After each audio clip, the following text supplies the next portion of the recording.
And how does research on women of color affect public policy? I think right now it probably doesn't, because there's not much conversation to think about women of color in public policies, and that's one of the things that I'd like to change. I was recently at a training session by Wake International, and there was a woman named Toni Bond Leonard. And she was talking about the Hyde Act, and the Hyde Act is related to funding, public funding around abortions. And abortion is an issue that impacts all women.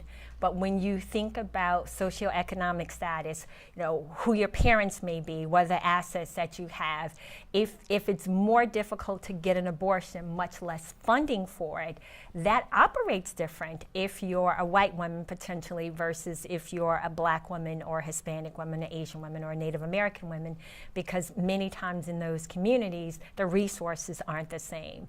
And I also think when we're talking about issues of poverty, what we know is white women make a larger percentage of women who are in poverty.